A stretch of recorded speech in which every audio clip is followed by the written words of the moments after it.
Hey y'all, and by y'all, I mean no one, because no one's watching this.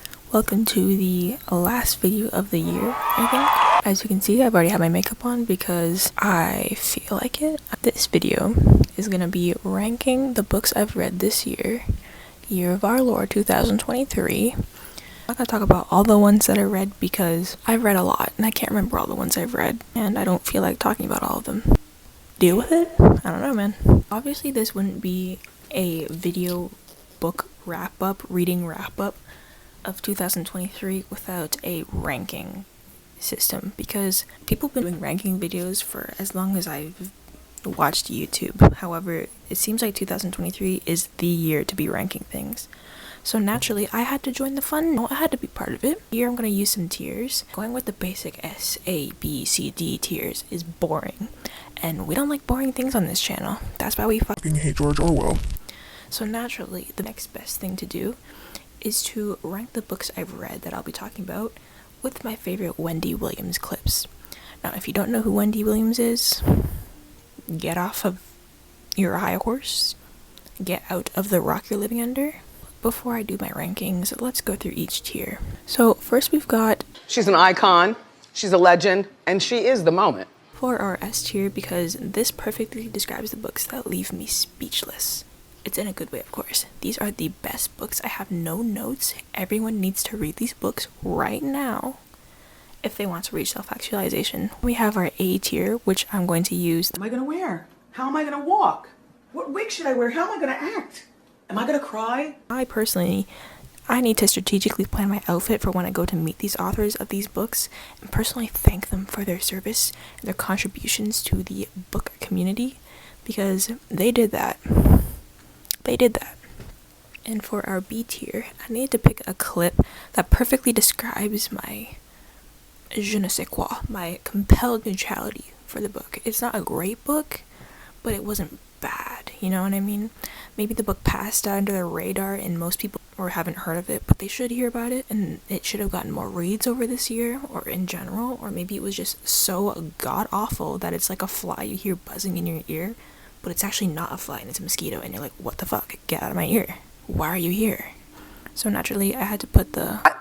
What was that? Okay. Clip. And then for the second last tier, books that weren't great, but don't yet reach that bottom of the barrel status, where it's like, I don't care enough about you to even do a review on Goodreads, which actually isn't saying a lot for me because I only got Goodreads like a couple months ago, but it says something. Or this could also be books that I just didn't finish. So I'm going to use the Clap if you care. All right, let's move on. Clip for the C tier. C for clap if you care.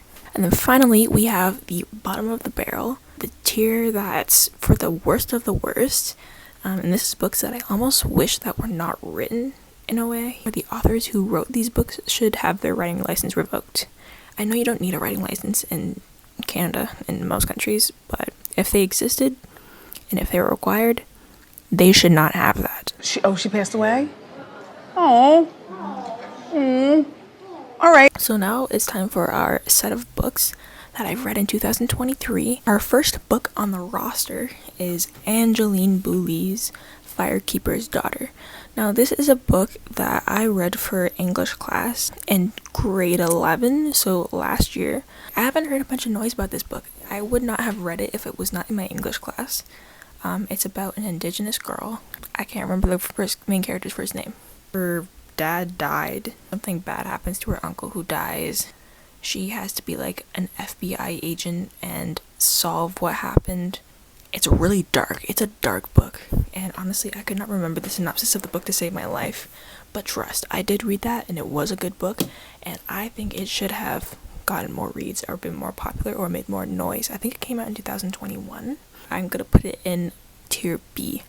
We have Love Theoretically by Ali Hazelwood. That book... straight to S tier. That was the first spicy romance book, physical book, that I've ever read. My best friend got it for me for my birthday. We stan. I actually let her borrow it and she hasn't read it. I gave it to her in like September. It's now December, so I don't think I'm gonna get it back anytime soon, but I'm okay with that because it was a great book. Loved it. Love. It follows this girl, and she got her PhD. She's broke as hell, and to make money, she does like rent a girlfriend kind of stuff. She goes out on dates with people, with her clients. One of her clients is a good friend of hers, and he has a brother. It's attracted to her, and they like fall in love and stuff, and it's like a romance between the two of them, and it's like enemies to lovers trope, which is my favorite romance trope. This book, I ate that down. So straight to S tier. Great book. She is an icon. She is a legend. She is the moment. What can I say? What can I say? Oh my god. Okay, we have The Turn of the Screw. Who wrote this book? Henry James, I believe. This book, straight to clap if you care. And honestly, it was good. Objectively speaking, it was good. It was like scraping nails on a chalkboard to get through. It was the most boring thing I've ever read other than George Orwell's 1984. Y'all know how much I hate George Orwell's 1984. So naturally, this book goes in C tier, clap if you care, because it was a good book. I just didn't like it. And I finished it, thankfully, but I wish I didn't pick it up because that was a waste of time. This one disappointed me. It was Hellbent by Leigh Bardugo. I think that's how you say your name. I love Leigh Bardugo down. She is my bae. She is one of my favorite authors. Love her to pieces. However, Hellbent, I read like the first 100 pages and I could not finish it. I was like, what the fuck is this book? I'm so bored. What's happening? And the thing is, I know that her books take a long time for you to get into. They're like slow burns for sure. For Six of Crows, I nearly didn't finish that book because the beginning was so boring and confusing, and it took me a while to get into the world, especially because I didn't read her other books before. It was a bit of a struggle because it was a lot of world building that already existed, but once I did actually get into Six of Crows, that became instantly one of my favorite books. So I had high hopes for Leigh. I was like, Hellbent, sign me up, babe. Let me read it. And then I just didn't finish it. The book follows this girl whose friend dies, I think, and she can see ghosts, which is a cool concept, and I probably don't know what it's actually about, which, fair. But I still couldn't get behind it, and I put this in C tier, clap if you care, because I simply did not care. So there's crickets. There was radio silence. Clap if you care. No, I'm not clapping, because I don't care. I'm sorry, Leigh. I love you. And I'll be looking out for your next book. Trust. Next, we have George Orwell's 1984. D tier. She passed away. Moving on. I fucking hate that book. If you want to know my review, look at my Goodreads if you want. Or look at my video from last week, which is on George Orwell's 1984. If you want to know my full review, it's there. I'll link it down below if I remember. Next, we have All the Light We Cannot See by Anthony Doerr. This is another book that I did a review on. If you want to watch that while you eat your food and scroll on YouTube looking for a video to watch while you eat, watch that video. So I'm going to put that book, All the Light We Cannot See, in tier A. Am I going to cry? Because over time, I've grown more fond of it. The themes that you take on and the things that happen in the book just warmed my heart. It was a heart-wrenching ending. It was just a sad book. Like, oh.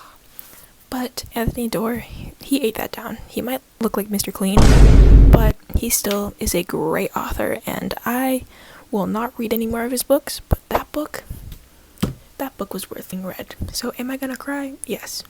Thank you, Anthony. Thank you for your service. Next, we have All the Bright Places by Jennifer Niven. That book is gonna go in tier B. Through time, I think I like that book less. I think I ranked it 4 stars, but I think it's gonna be a 3 now. It was kind of funny. It had me laughing a little bits of it, but it was also so sad, and I did not like the way that Violet was depicted. I didn't like how creepy Finch was. The book follows Violet and Finch, who are both depressed. Finch is big sad because his life just sucks, and Violet is big sad because her sister died. Violet learns to live, and Finch dies. Spoiler. And I'm putting that in B tier, because what was that?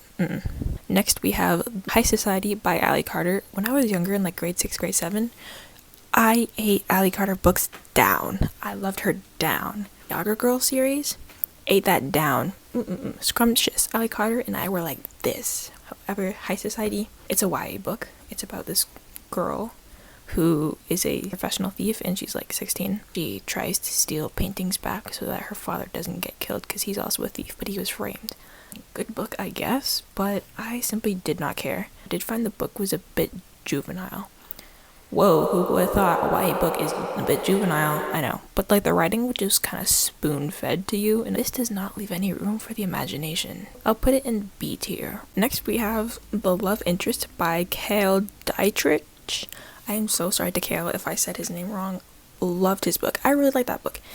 This is a story about this guy who is a love interest, which is someone who is fabricated to infiltrate someone's life and have them fall in love with them so they can watch them and spy on them, because these people are really smart and they could do great things in the world, and the love interest has to spy on them to make sure that they aren't like using their power in a bad way. So it follows this guy. He is supposed to fall in love with this girl who he's assigned to, but there's also this other guy, or she's supposed to fall in love with him too, but it turns out the two guys end up falling in love. It's a gay story. I love that. That's probably the first queer book I've ever read, if I think correctly, and that was great. The story gagged me on so many occasions. I'm sorry if I had a bad way of explaining it, but you should definitely read it. So for that, I'm gonna put it in tier A, because what am I gonna wear when I thank the author?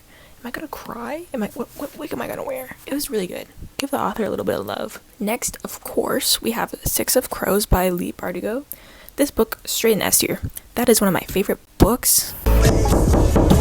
Best book ever.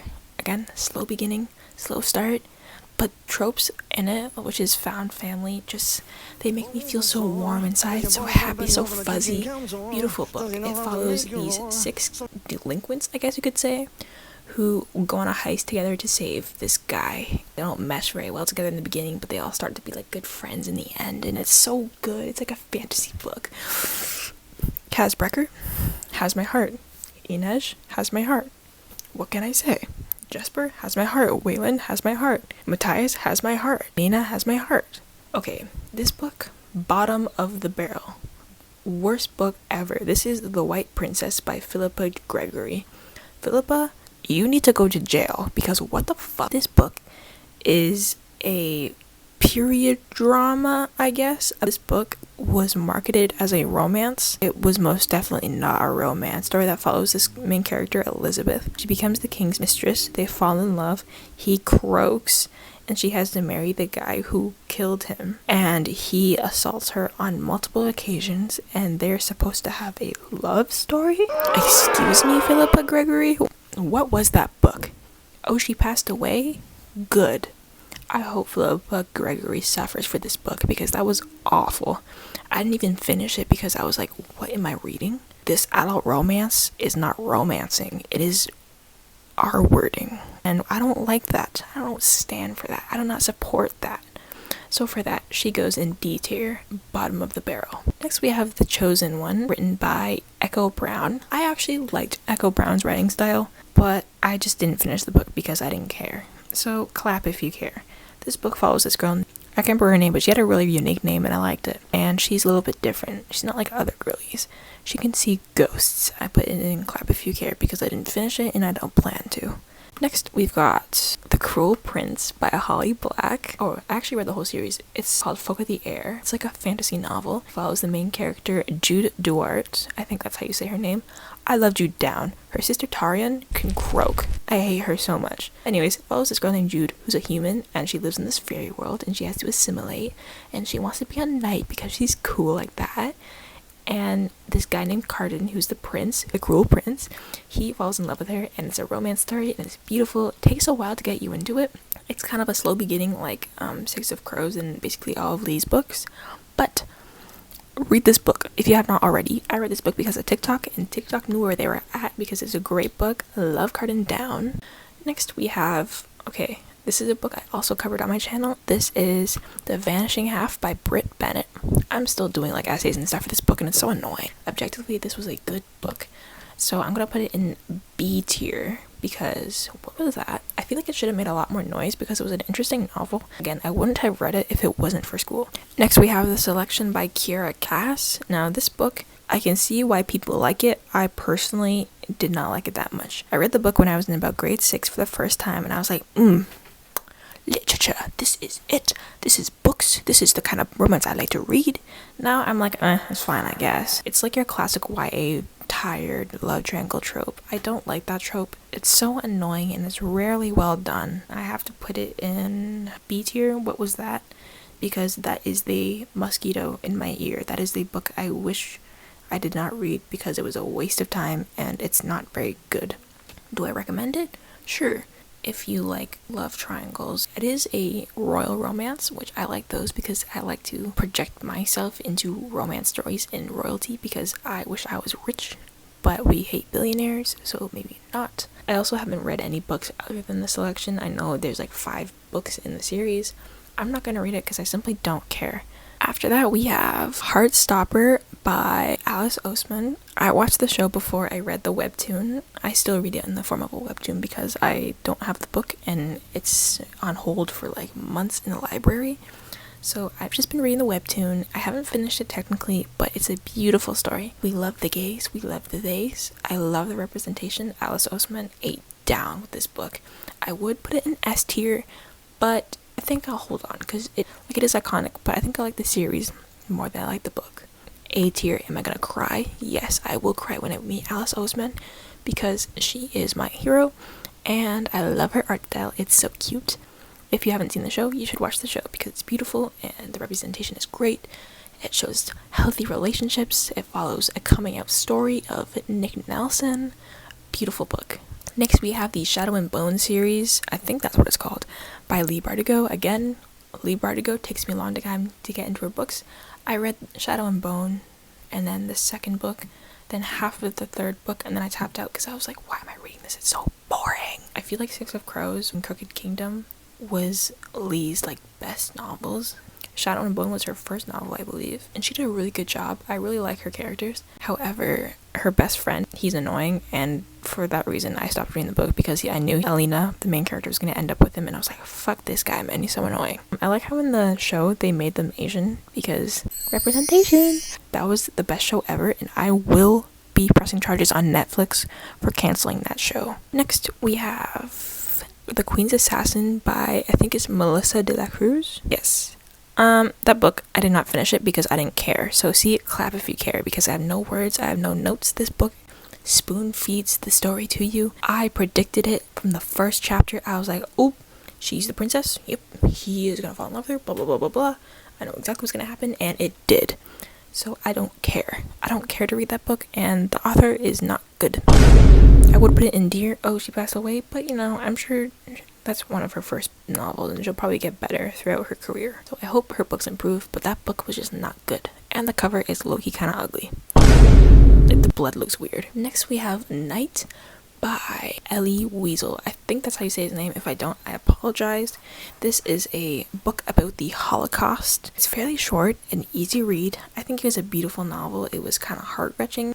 So I don't remember exactly what happens, but I do remember it's a beautiful memoir, so therefore I'm going to put it in tier A. Am I going to cry? If I had more feelings and I wasn't depressed, I would probably cry more. We have Artemis Fowl by Oin Kolfer. I don't know how you say his name. The book was okay. I got it when I was in middle school, and then I decided to read it over the summer, and I was like, why didn't I read it? Wish I didn't, because it was a waste of time. Artemis is a little shit. He's so annoying.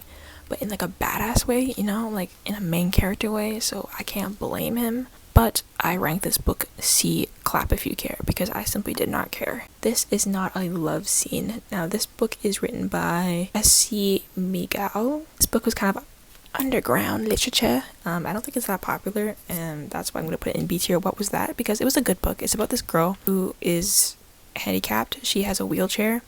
And she just wants to fall in love. She just wants to be loved, you know? And she's a director, so I think that's really cool. I love the representation in this novel. They have, like, black people. However, I will say it's a bit cringy. They're using the words fam and yo in the book, and I think that's cringe. PSA, if you're an author, don't be using, like, modern lingo in books. Because it, first of all, ages the book really quickly. And second of all, it's cringe. So don't be using the word gyat. Don't be using the word Rizzler in 2024 books, because if you do, I will be pressing charges. Next we have Shatter Me. This is our second last book on this list. We have Shatter Me by Tahire Mafi. Love the book, kind of. I read it because of TikTok, and I'm glad I read it because of TikTok. I think the book was very interestingly written. However, it's just your classic dystopian main character girl is special. She has this power and she's untouchable. Literally, she's untouchable in this book. And she has a love triangle between Aaron Warner and this other guy that I can't remember his name. I like Aaron. I can see why people like Aaron, but the book is not that great. I don't know if I'm going to continue reading the series. I might for like a video, just for funsies. But for now, I'm going to hold off on that and I'll rank this book B. What was that? Because it is low-key a mosquito in my ear, but at the same time, it's interesting. Also, the author is really funny. I saw some interviews of her on TikTok and like little live streams that she did, and she's so funny, and I think I'll read more of her books because she's cool. And finally, we have Georgette Hires Regency World. Now, a little bit about me, a little bit of Merlin Lolo lore is that I am kind of obsessed with the Black Plague and the Regency era. They are my special interests, so I like to do reading on them, and they're interesting. This book was probably one of the first non-fiction that I read and actively enjoyed. Now, this book, I didn't read all of it. I kind of just like skimmed through some chapters, read through most of the chapters, just because I didn't need to read anything, and it was a library book, so I needed to read it within a specific time. This is written by Jennifer Colster, by the way, and it just details like the experiences of people during the Regency era, which is when the Prince Regent, whose name is George, was the temporary king of Great Britain / England, I guess. Now, this was from 1811 to 1820, so it was a very short era, but it's very popular. This was when Bridgerton took place. Kind of interesting. I really like the clothing and the fashion and like the etiquette and just the social life. That is very interesting. So this book kind of tickled my fancy, if you will. I would rank this book tier A. Am I gonna cry? No, I will not cry, but I will be thanking the author for writing it because it was very interesting. I thoroughly enjoyed the book, and I would even own it if I could. That concludes our ranking video. Like I said before, these aren't all the books I read in 2023. Some of these I reread in just 2023. But yes, this is my definitive ranking. Oh my god, do you like my ears? This is a single-use tier, so I will not be linking it below. But if you want to rank these books, go ahead and do so in the comments if you want. That'll be cool. Let me know if you agree, if you disagree. I'm sorry if I tore down your favorite author by accident. Well, it wasn't by accident, it was on purpose. I was seeking violence in this video. However, if I tore down your favorite, just know it's not that serious. And if you two like my favorites, let me know and we can bond over it. And then also give me book recommendations because I do be looking for those. I like, obviously, romance books. I like fantasy books. I'm willing to read almost anything. Nothing too crazy. Keep in mind, I am a minor, so I will not be reading anything too crazy. Don't be shoving weird stuff in my comment section. I hope you like this one, and I'll be coming back with more videos in the next year. Hopefully once a week. I don't know. Life is hard. But anyways, thank you to everyone who is not watching this. I will see you, and I will say bye now. I don't know if you can hear my dog barking. His name is Raven, and I love him very much. However, he was very loud. I'll just say bye with my little Christmas card that I made. I'm very proud of it. It's very cute. Alright, y'all. Bye-bye.